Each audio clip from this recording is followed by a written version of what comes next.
Hey everyone, and welcome. Thanks for joining us today. And as Sarah mentioned, my name is Nigel Peard. I'm the sales manager for FLIR's range of science and research and development cameras. It's much appreciated you taking the time to listen through for around about 30 minutes today. And we're going to talk about a particular branch of thermal cameras, very specifically in the field of R&D and science. So one of the questions we may want to answer in today's webinar is, how does SLS technology solve real-world problems? Well, let's get started with what we're actually going to talk about today. First of all, let's really review the basics. Let's get on the same page of the topic in itself. Now, infrared and the basic and fundamental theory, this is really an in-depth topic, and we could speak for hours learning about this and understanding the basics. So we're actually just going to cover the top level of how infrared works and how it compares to other infrared technologies. Then we're going to talk about what is SLS, and I'll try and define a little bit better what SLS is and how it compares to other technologies in the same field, other mid-wave sensor technologies, and also more older long-wave type sensors that are competing in this market. Then we'll look to some real-world benefits, and we'll look to a fun experiment that we coupled together with one of our senior scientists over at FLIR by Dr. Austin Richards. And he'll showcase some of the advantages of mid-wave and long-wave SLS. Then we can finish up with a quick summary, lessons learned, and then we can dive straight into the questions and answers. So let's review the basics. So a few fundamentals here. Of course, infrared, it's a non-contact metrology technique. So in principle, it's safe for the user. It's non-intrusive, which means that with specialist windows, we can look into electrical housing, for example, using an infrared window. We can look into environmental chambers. We could even look into vacuum chambers, for example, and look at various devices under test. Secondly, it's two-dimensional. So unlike single point pyrometers or thermocouples, we actually see a really big overview of what's going on there. And if you're new to infrared, you can see a couple of images on screen there. One is literally a handprint from a table. And of course, the second is a rotating tire onto a surface. So you get an easy overview, and it makes it a little bit easier to compare as well. You may be looking at before and after, or you might be looking at different materials. So it's very easy to make a qualitative and a quantitative comparison in that sense. And finally, one of many, but it's almost real time. We can very easily look at stationary objects, and we can measure them very quickly.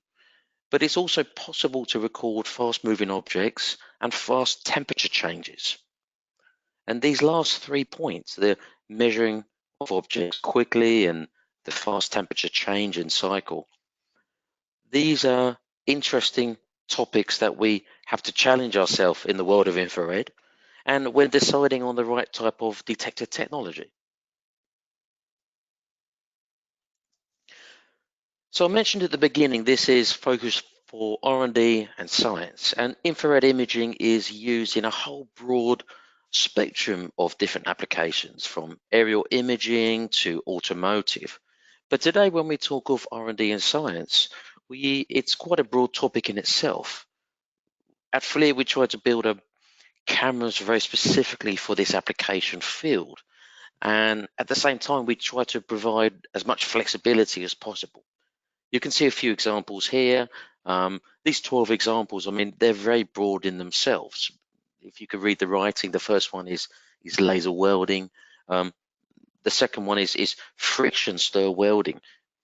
This is a really fascinating topic in itself. Here they weld together materials using friction, of course, but the temperature dynamics is extremely wide. We actually start around ambient, and the temperatures very quickly move to several thousands of degrees, which is a challenge for some types of infrared sensors. The last one on the bottom right, it's maybe not so clear, but this is a project where we were looking at a aerofoil inside of a wind tunnel, actually a hypersonic wind tunnel. Air is viscous in that sense, and what's important is that they can look to see when the flow over the aerofoil goes from laminar to turbulent, and this causes a different heat exchange on the surface. It can be very clearly seen with a high-speed infrared camera.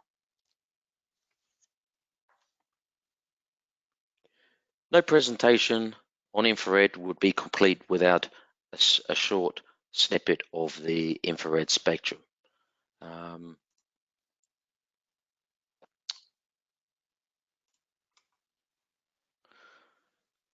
So this spectrum is always fascinating for me when you actually look to see the amount of spectral energy across the different wave bands, all the way from the visible. If you look to see number 4 highlighted on the screen there, the very narrow band that our eyes, our human perception is sensitive to, typically around 0.4 to 0.7 micron.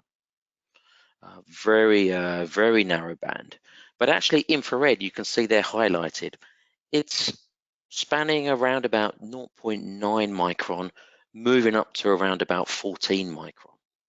So longer wavelengths than the visible, but shorter than radio, for example. Electromagnetic spectrum, the energy travels through space at the speed of light, of course, and like the visible, it could be focused, reflected, and also refracted as well.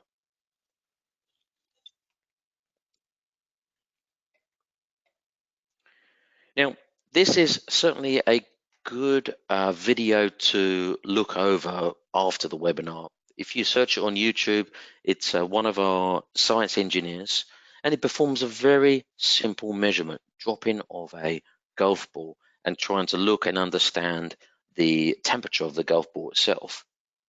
Now, here you can see the two different technologies. On the left, he has a cooled quantum infrared camera. We're going to be talking about this in a bit more detail. And on the right, he has what we call an uncooled microbolometer. But I'll show you the results of this right after discussing the two applicable technologies. So here we have cooled on the left and uncooled on the right. This is the typical naming. So it's cooled because we cool the sensor down to a cryogenic level. And it's uncooled on the right because, of course, we don't cool the sensor down. So cooled cameras, they work with different materials. In here we have INSB and SLS, which is obviously the core topic of today's webinar. And on the right, the uncooled, where we discuss microbolometer technology. Let's explore the engines inside these type of cameras in a little bit more depth. So cooled and uncooled, what do we have here? So if we look to the right, this is the core, or the engine, as you may say, inside of a microbolometer sensor. It's a small semiconductor device, and I mean, it's a thermal camera. It works in the wavelength of around about 7.5 to 14 micron, and this energy strikes the detector material and it heats it up, and this heating causes a electrical resistance. And this resistive change, if we were to simplify this process, we measure it and we process it into a temperature. We correlate this temperature using different black bodies and known standards. But effectively, this thermal sensor, this microbolometer, doesn't require any cooling. Now, if we look to the sensor on the left, here's our cooled, or our quantum sensor, or photoelectric sensor, as it's sometimes known. You can see that the first thing you notice, it's a little bit more complex. It has a cryocooler in there that's actually cooling the detector down. So the sensor is actually contained, it's actually in a vacuum seal or a dewar. And the cooling is necessary really for the operation of this semiconductor material. Typically, the temperatures are around about 4 Kelvin. Some work at room temperature, depending on this type of technology. But most modern cooled temperatures might actually operate in the 60 to 100 Kelvin range, really depending on the performance level. Now, the cooled sensors, I mean, they detect and convert light in the same way that common digital cameras work, actually, but they use different materials. If we use this sensor without the cooling, we would effectively be blinded and flooded by its own radiating energy. The unit is physically working and warming, and this is why we need to reduce this level of energy. That's why we actually cool the detector down. Some of the drawbacks, of course, they're more expensive, relatively speaking, and they a little bit more power hungry because of this this cooling. It takes 7 or 8 minutes sometimes to cool down to the cryogenic level needed for the camera to operate effectively. So let's look at the results of that video I promised earlier. Cooled versus uncooled. Here we have the cooled sensor, and now let's look to the uncooled sensor. Here what we have is a very simple application, drop-in of a golf ball. Now, the ball is really not moving that quickly, but this is actually looking at one single frame. So this is just a snapshot of what's going on during that process. What you can see with the microbolometer is it's a 640 by 480 array pixel array. The camera can work to around about 30 Hertz, but here we're just looking at one single frame. Now, IT, this is what we call integration time, but you could relate this to a snapshot in time, the time at which the camera is being exposed. And one time constant here is around about 8 milliseconds, but we know if we're familiar with electronics, one time constant doesn't really represent the full picture. You need 3 or 4 time constants. So this means that we need to be waiting. This image is really around about 30 milliseconds. And as you see, as a result of that, the image is blurred. It doesn't really represent reality. Now let's look to the cooled sensor on the left-hand side. The sensor is taken at a much shorter integration time, 500 microseconds. And this represents reality. We know that that's pretty much the shape of a golf ball, and it shows it as a snapshot in time. So very short integration time. One important point to note there, which makes a big difference, which is worth highlighting, is look at the resolution of the cooled camera. It's a quarter of that of the uncooled, but the image still looks superior. So we'll learn a little bit more why the physics of where cooled sensors operate can be used to improve the quality and sharpness of an image. One further example, I should just explain what's going on in this image. This is the same device. What it actually is, it's a 3-bladed fan with a heater coil behind the fan. So you can see the cooled camera on the left. With this range, we operate the camera around about 66 microseconds or 0.066 milliseconds. So it's really quick. And the 2 examples on the right are 2 different microbolometers, and you really miss the fan completely. It's a constant blur of actually what's going on. That's really because the cooled camera has a snapshot type of technology, when actually the uncooled cameras on the right-hand side, they're what we call a rolling shutter. A rolling shutter, if you search on the line, there's lots of topics discussing this. Effectively, the pixel starts to read at the top left, and it starts to scan through the sensor until it gets to the bottom right. So you end up in a skewing of the image. It's very easy to see in the visual, but in the thermal, you don't necessarily see it, but it's actually happening.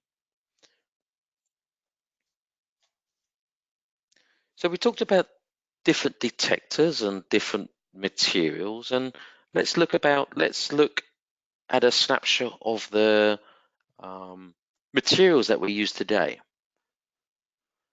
So again today, let me check.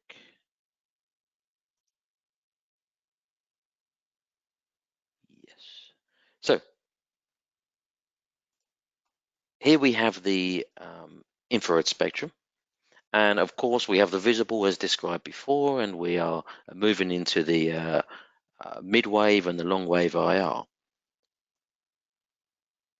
Now, these are the typical thermal bands like I described before, mid-wave operating in the 3 to 5 region and long wave operating in that 8 to 14 micron par. And the microbolometer sits there also in that long wave. And here's our different types of materials. I won't go through all of these, but the key ones, if you see in the 3 to 5 micron, we've really got that INS-B sensor that we've been talking about. And in the long wave, we've got two core long wave technologies. One is the SLS, again the topic today, but an older technology is this long wave MCT, mercury cadmium telluride. And we're going to be making some comparisons between this INS-B and this SLS and this SLS versus MCT, just to really show you how these technologies have progressed.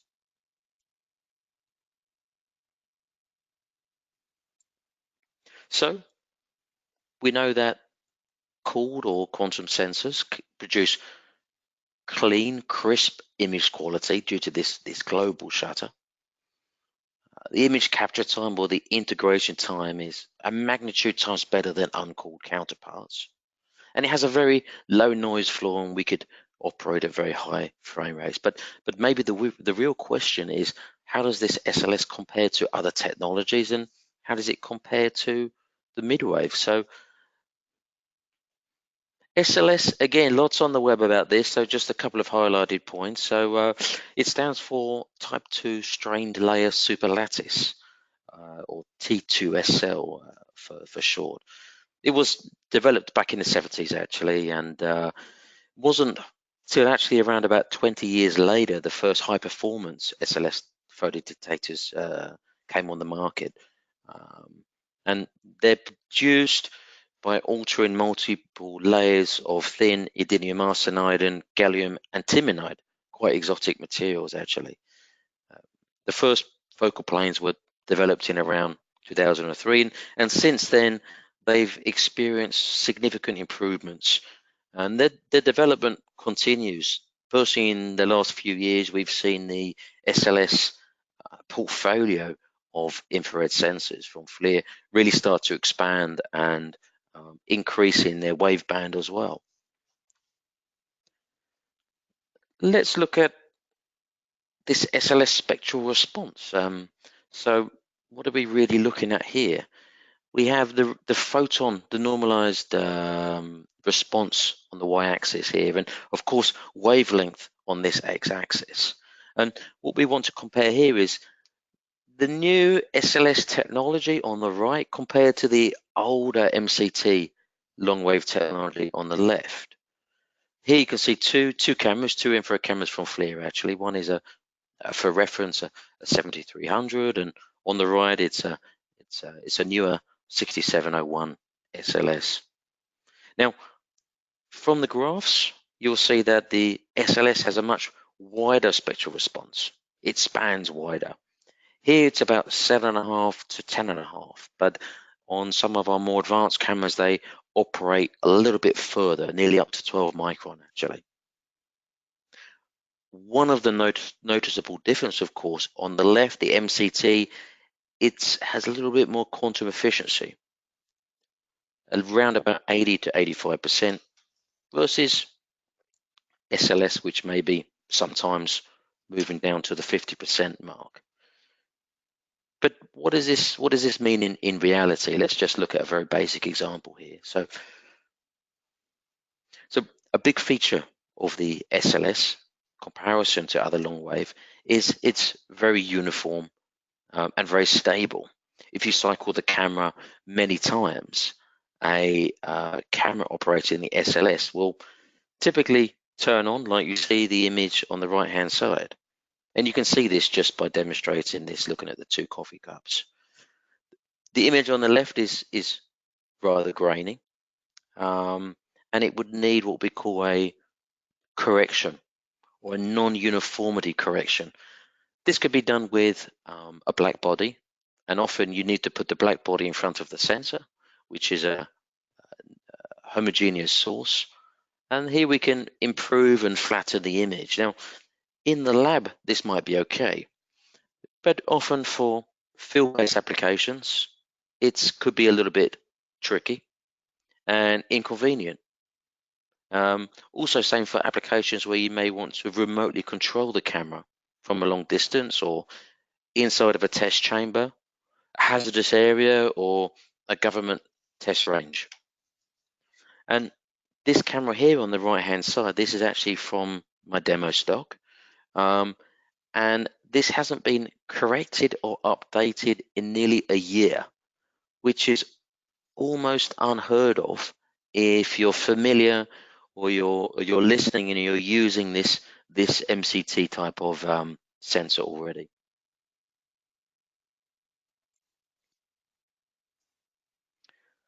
One big advantage of SLS is its integration time, and let me demonstrate that by comparing the SLS to the midwave. Our midwave camera operating in the 3 to 5 micron on the left, and our SLS camera operating on the right there. Both 645/12 type sensors with similar pitch, similar number of pixels. Now, if we look to the first temperature, you can see that on the SLS camera, it's operating in -20 to 150 is the typical dynamic range. It takes about 0.1 of a millisecond image capture or snapshot time or integration time, as I called it before. But if you look to the left on the midwave, it takes around 1.2 milliseconds, which may be quick, but it depends on the application. It's actually 12 times faster. So the obvious point here is a shorter integration time. But in some applications, that might limit you. Let's say, for example, you want to operate the camera at a kilohertz. Well, we know if we calculate frequency and period, if we want to operate at kilohertz, our images need to be taken at least every millisecond. So you can see there for that midwave camera on the left, we would struggle to operate that camera in that temperature band. But of course, with no problem for the long wave camera. And in some applications, frame rate is important to make sure that you're sampling and not missing those potential results. Here's a real-world example demonstrating that. We have a couple of images, and what we have here is a tire. And when we test the tires, typical of rubber used on standard passenger cars, they actually don't get too hot. We don't want them to get too hot. They operate around about 40 to 50 degrees Celsius. Now, the image on the left is a midwave in-feed camera. We have a calibration range of 10 to 90 degrees, and we want to capture about a kilohertz, so we have an integration time of around a millisecond. You might think, looking at the tire, it's a fairly clean image, but now we look to the image on the right where we used an SLS long-wave sensor. So unlike the midwave, the camera has a fast integration time, even in the low end of -20 to 150 degrees. And here you can see we can really freeze frame this image. I mean, if you look through the spokes of the wheel, you can see clearly you could get more reliable temperature data from that, of the brake pads or the brake discs. And if you look actually to the tire tread, it's not so obvious, but if you look in detail there, some tire manufacturers, what's important for them is to understand how this energy dissipates through the tread complexity. Just one important area that they are keen to understand.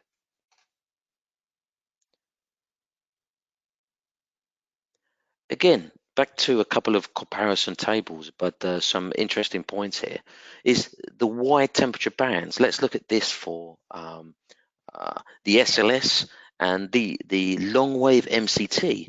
And the first thing, briefly, is again, if you look to the first line, the first temperature band, although both these cameras are working in the long wave, the SLS represents a newer, more modern technology.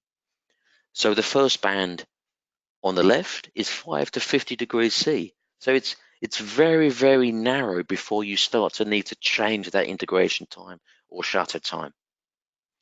If you look to the right, again, we have a quite significant increase in the band. We can measure at least 100 degrees more in that first range.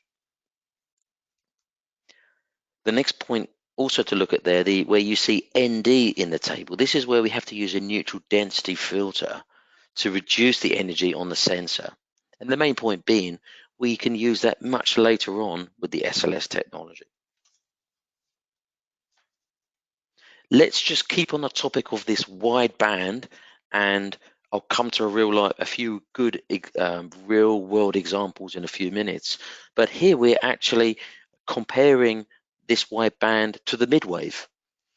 Now this is more obvious. If you just to highlight, if you look to the first line on the right hand side, you can see that this is minus 20 to 150 degrees Celsius. So quite a wide band. Now to cover that in the midwave, you have to cover the first 3 lines. So you actually have to run the camera at 3 different integration time or shutter times just to reach that dynamic. And that's actually really just due to the physics. And let's look at that briefly. I think this is the last graph. But why do SLS give this wider temperature band? Let's look to the graph on the left, and this shows it's effectively the spectral emissive power of a target at 30 degrees. And the area under the curve represents the power in that band. And you can see from the shaded area, if you look to the left shaded area, this is midwave. It's very, very small. If we shift to the next shaded area, this is the long wave. So you can see that very clearly. We have a lot more power per meter squared working in this long wave band than we do have in the midwave.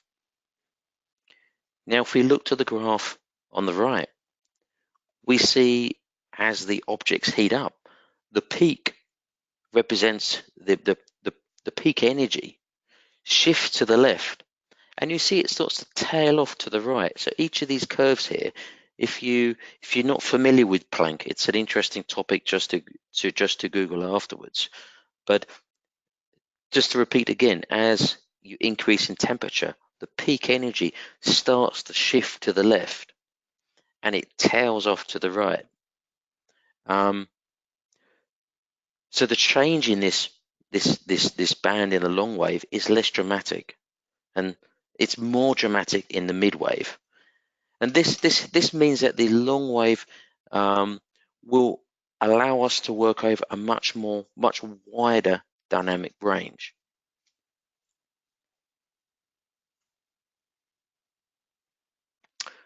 Just a couple of examples. The example on the left is a MP5 machine gun, actually, very interesting. And on the right, it's an 81mm mortar round.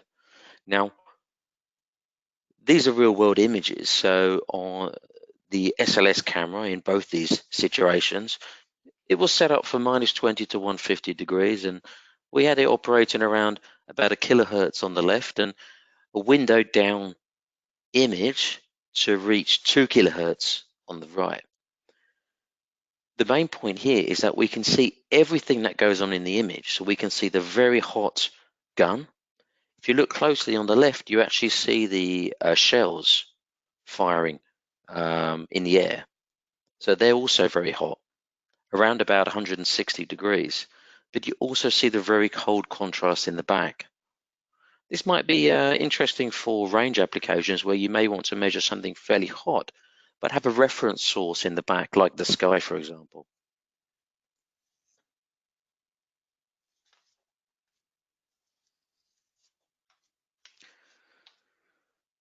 So a fun experiment. Now, I know what you're thinking.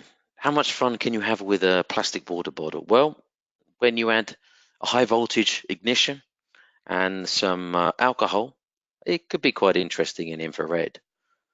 So this is an experiment by one of our leading scientists, Dr. Austin Richards, and this is a flame jet. Again, you can use this, look at this afterwards, but you effectively take a 5-gallon plastic water bottle, drill a few holes, put an ignition system in it, and put a little bit of alcohol in there, and move it around to get the alcohol vapor. Maybe something not to try at home. But with everything set up, let's look to what type of apparatus we may want to add here. So here's our experimental setup. What we have here is 2 cooled cameras, one working in the mid-wave and one working in the long wave. Again, you'll see that the cameras themselves, actually the size and weight and footprint are actually identical. They're just working in 2 different complete spectral bands because of the detectors and the readouts that we drop in there. So we sync everything together. That's perfectly normal for such cameras. We load up some factory calibrations, and we're going to run the cameras for around just under 600 hertz and do a burst recording of about 5,000 frames. And just as a reminder, this is where the cameras are operating. Here we have one in this mid wave, and again one in the long wave, just to give you that experiment. Now, hopefully you better see this video if I play it. And this is about 30 seconds long, so keep a close eye out to see what's going on. Okay, that completely didn't work. Let's see. Let's try again. Okay, so something's happening in the bottle. Now we have a flame. Now in a few minutes it's going to extinguish the flame because of all the oxygen being used in the bottle. Then it creates a vacuum. It pulls air in, and then it creates a secondary flame.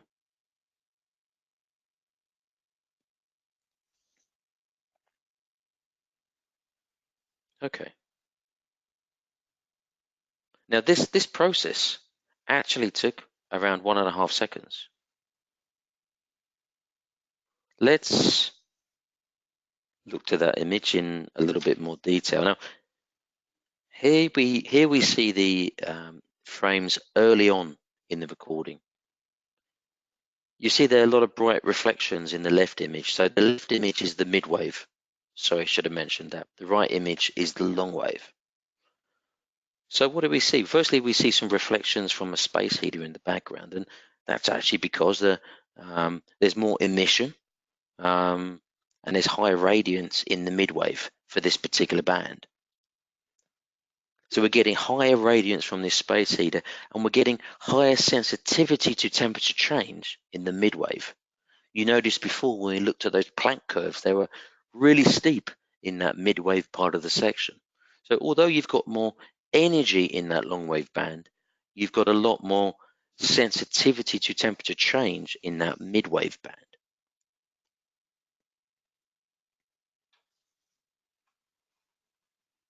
Now let's play the video back just at the beginning, but here about 40 times slower. I think it's only a few. Let's try again. Okay,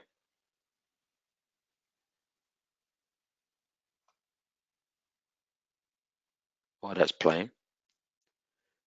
Now this is 40 times slower, and you'll notice a big difference in how the water bottle actually looks.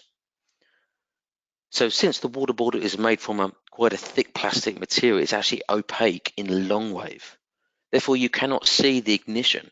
If you look inside, you only start to see a very small, subtle change, and then you start to see the gas and the flame evolve. So, depending on the material, you may choose a spectral band that might be relevant. If you wanted to see through the material, you may look to the midwave. If you wanted to measure more the surface of the material, you could be looking to choose the long wave sensor. And secondly, see towards the end, there's a small puff of air after the ignition. This is actually the fact that the alcohol absorbs more in the long wave. So you see that in the long wave, but you don't really see that in the mid wave. So it's quite fascinating just jumping between the two spectral bands, how you can visualize stuff and qualify this and make comparisons. And last but not least on this application, you see that the images when the flame is at its peak, they look a little bit different on screen. Now, firstly, the midwave on the left-hand side, it's much, much brighter. We have a lot of emission in water vapor, CO2, produced by the combustion process. But it's also the result of the smaller temperature range produced in the mid-band, lots more sensitivity to temperature change. But the midwave, that's also the reason why the midwave is so saturated. So this area in the middle where it really looks like there's not a lot of data there, well there isn't. The pixel is completely saturated.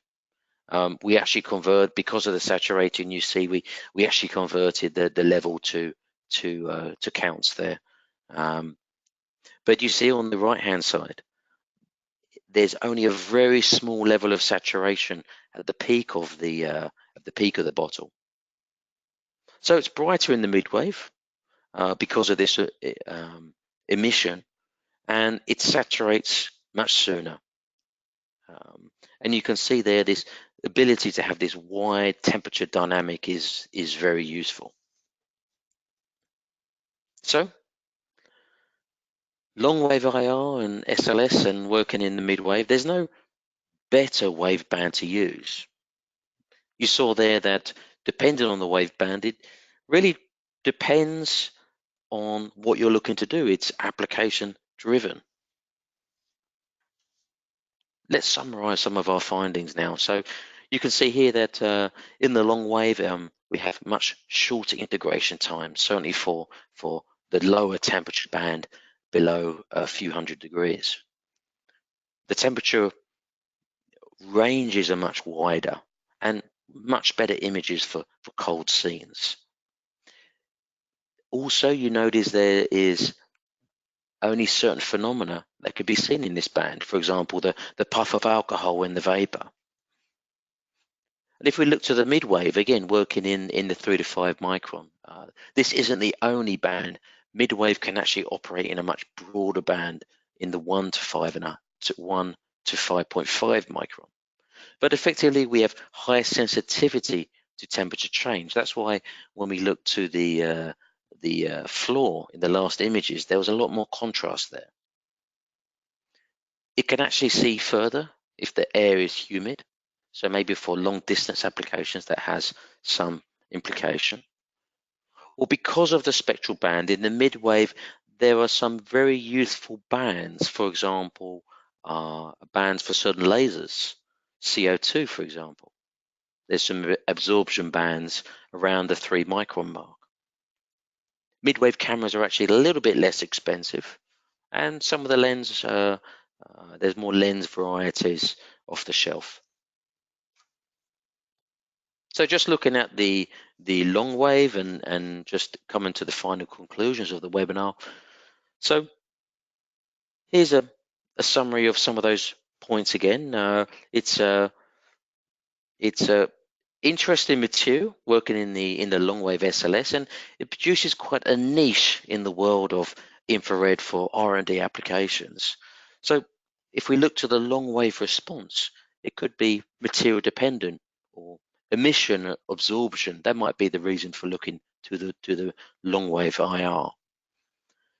It could be for looking at short integration times. Maybe it's to reduce the motion blur, or it's a high dynamic range, as I described there, in the broader thermal bands that you can actually see in one go. It has, if you're used to using MCT sensors, it has a better uniformity and stability, and again, a much more dynamic range there in comparison. And very good for cold temperatures. There's a lot of energy there in the long wave part of the spectrum. So in summary, the long wave detectors, it's an exciting evolution. It's been changing over the last few years, and really we're seeing it become a little bit more mainstream, and definitely a good consideration for a sensor technology. But certainly take time to talk with your local FLIR engineer or scientist to discuss that in a bit more detail. And by the way, the image that we see on the screen here, this is with a FLIR long wave. It's a 5.56 NATO round captured in flight. It's been fired from a M16, and it has a muzzle velocity of around about 3,000 feet per second. And they want to see how the fragments are looking in flight. So, absolute pleasure.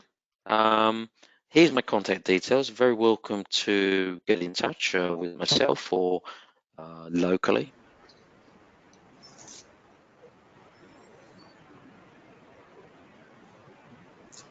Thank you, Nigel, for that. I think we have time to answer just one question. We have a couple of minutes. So I'll just go ahead with that. What are the typical frame rates achievable with mid-wave and long-wave cameras? Good question. Actually, the frame rates are very comparable depending on either of those spectral bands.